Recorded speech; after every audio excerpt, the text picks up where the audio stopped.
Bon, dans les grandes lignes, Juan, peintre mexicain, jusque-là, il n'y a pas d'erreur,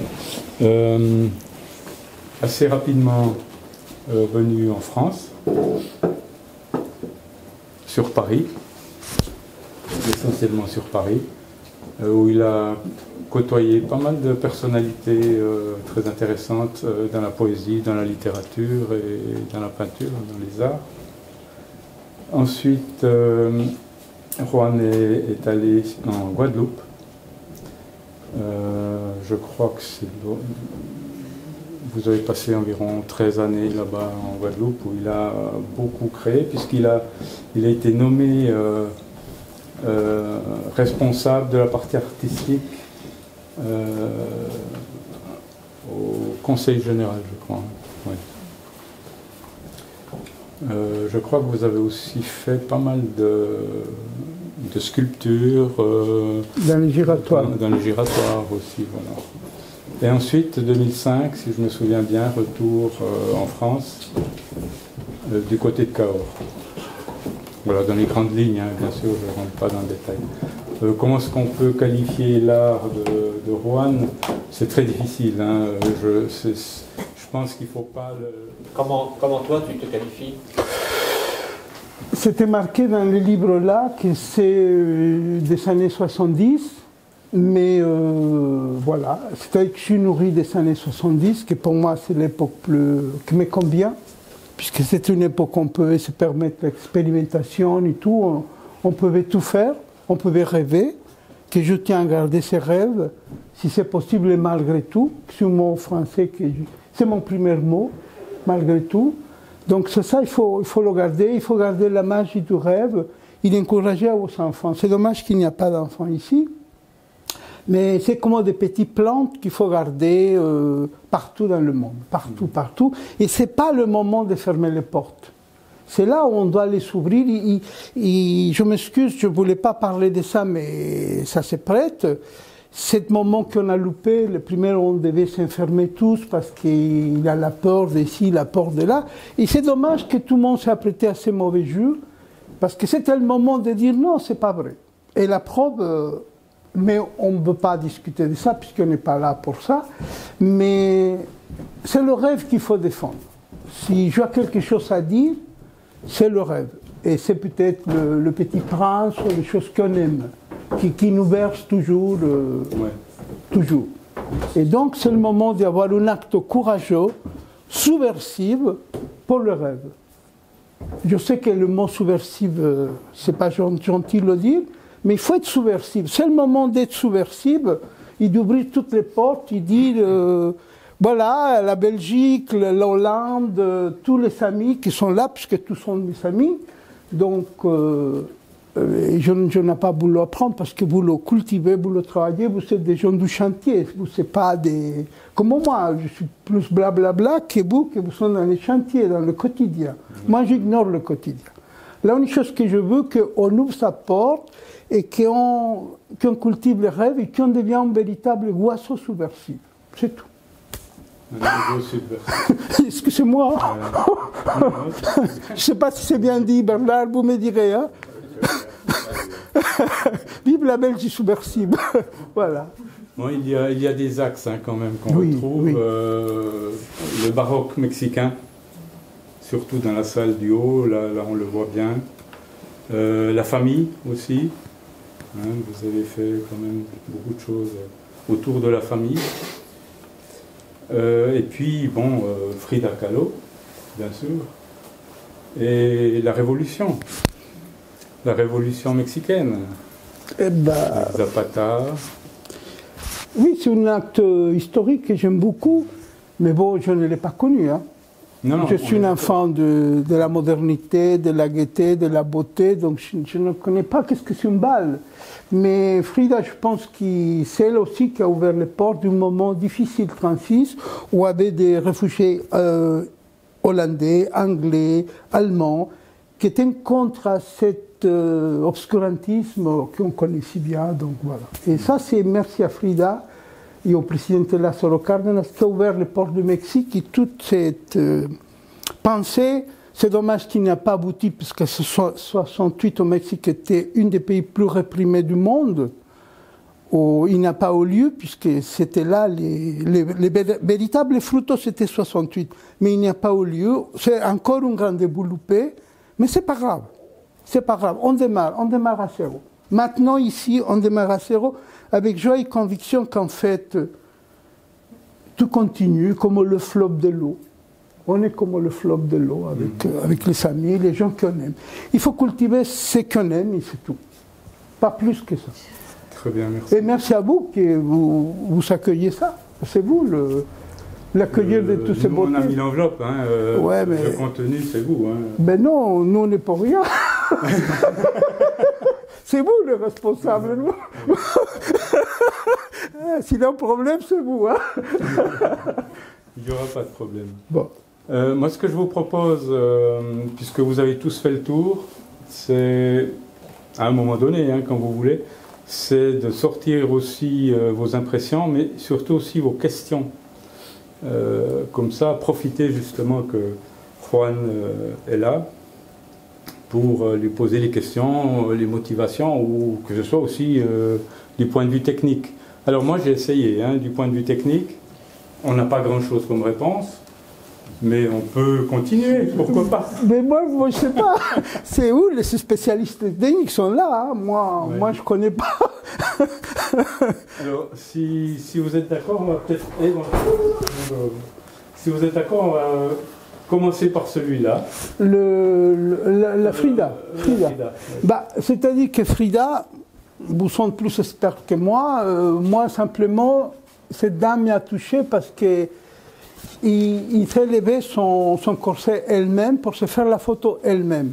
Donc c'est un autoportrait. Et dans ma théorie, s'il a le revolver, c'est pour se donner du courage parce qu'en fait, il souffrait. En fait, il avait mal. Parce qu'il a une imposition verticale, parce que normalement, il était couché. Et donc, il fait des efforts titanesques, je suppose.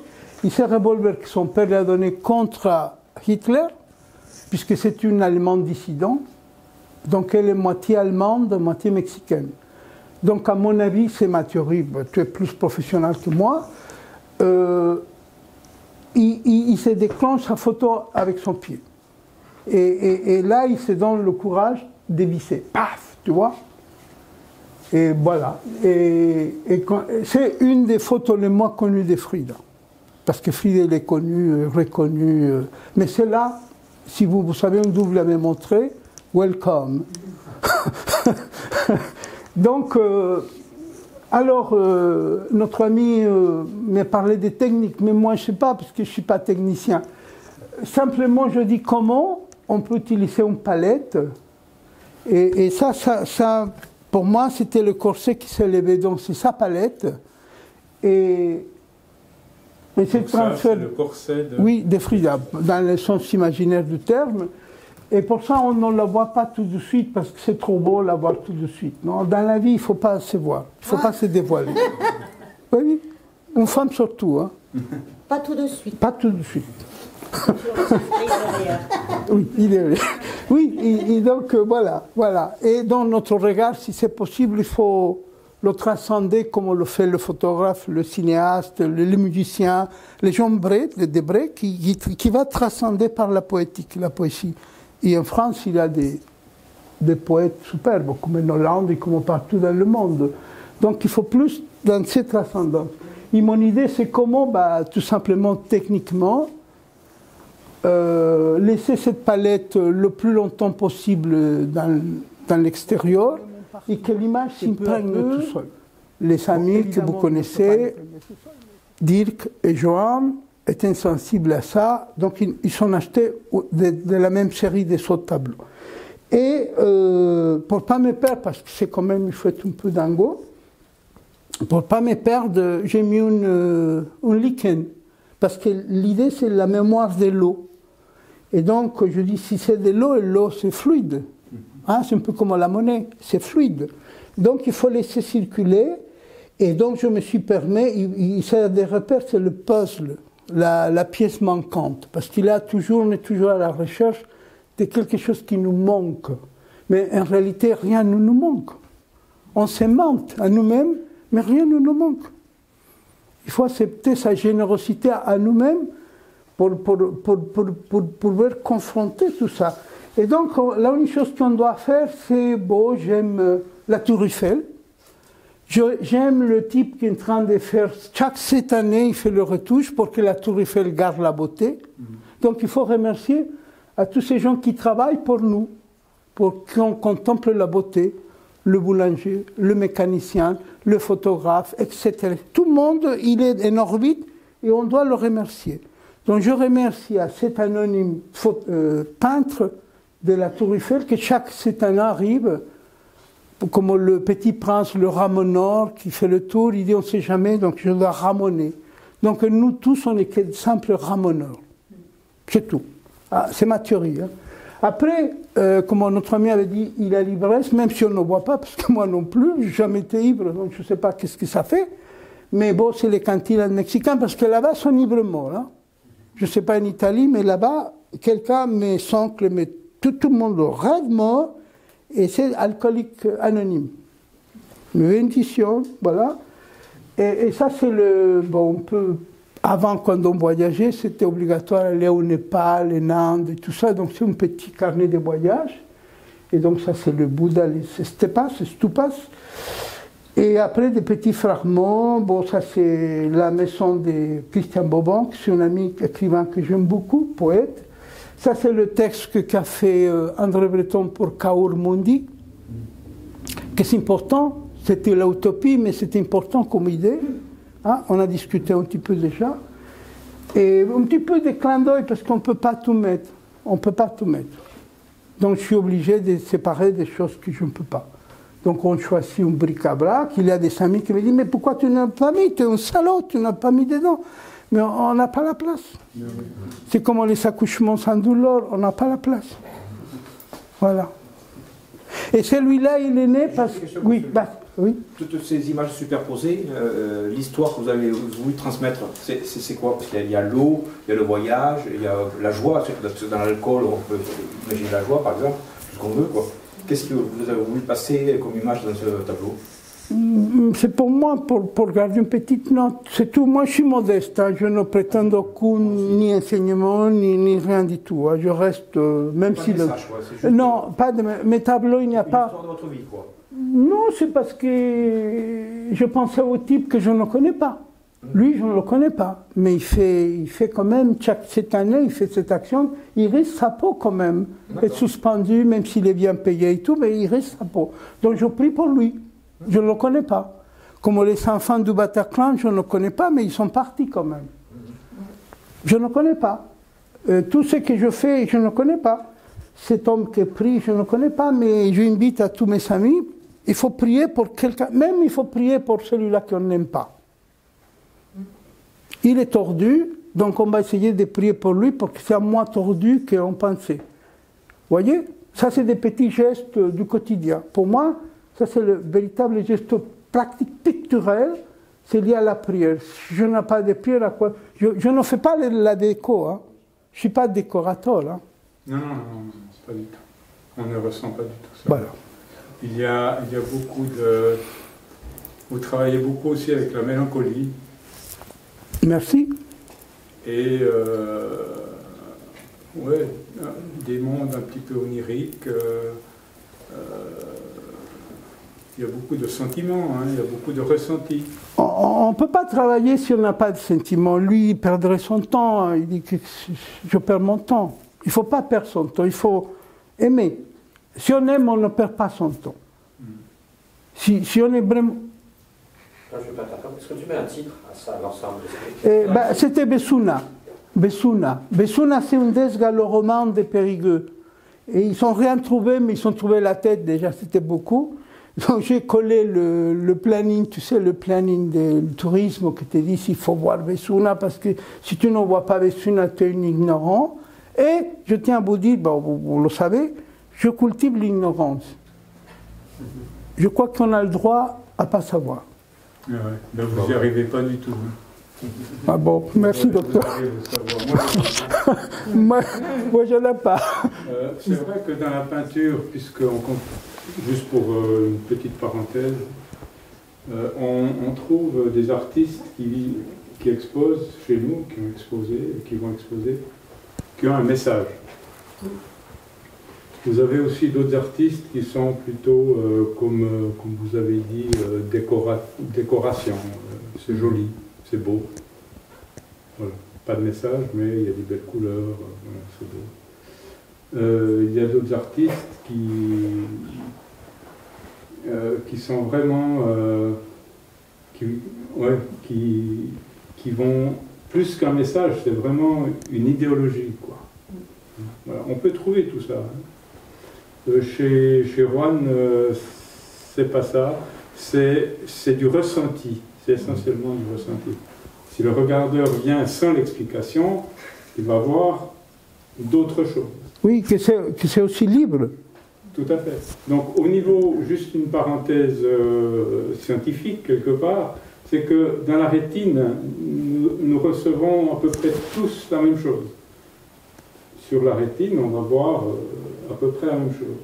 Et depuis la rétine au cerveau, c'est quelques millimètres, là c'est complètement différent. Hein. Et puis ça, c'est notre vécu, c'est ce que on ressent. Voilà. Nous, on a vu, pour d'autres expos, des gens faire 2 mètres dans la galerie et puis partir en courant, quoi, en disant non, c'est pas pour moi.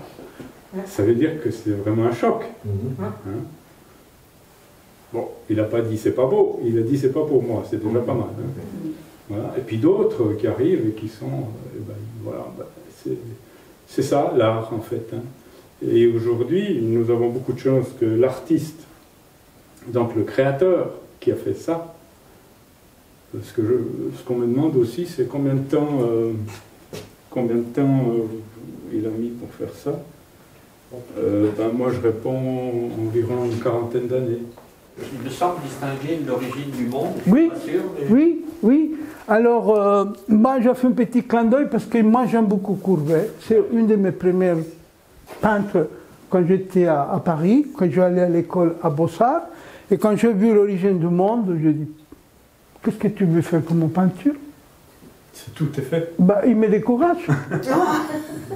Donc il me décourage. Donc il ne faut pas la peine d'essayer finita. Donc ça m'a découragé. Et je peux cacher le tableau, je dis c'est trop décourageant, je ne peux pas. Mais bon, bref, comme des fois on est un petit peu courageux, je dis bon, je vais le défier, mais non pas comme ça. J'aime beaucoup Courbet, je pense que pour moi c'est une des peintres que j'aime beaucoup, que c'était copain avec moi, Baudelaire. Pendant qu'il écrivait Les Fleurs du Mal, il a fait un tableau qui s'appelle Le Sommeil. Simplement Le Sommeil, avec 2 filles superbes, voilà, chère à toi, une brune superbe, voilà, et une rose, on dit comme ça, 2 filles un peu à moitié un peu étranges, je n'ose pas parce que je ne connais pas cette matière-là, et 2 filles superbes, il l'appelait Sommeil, Le Sommeil.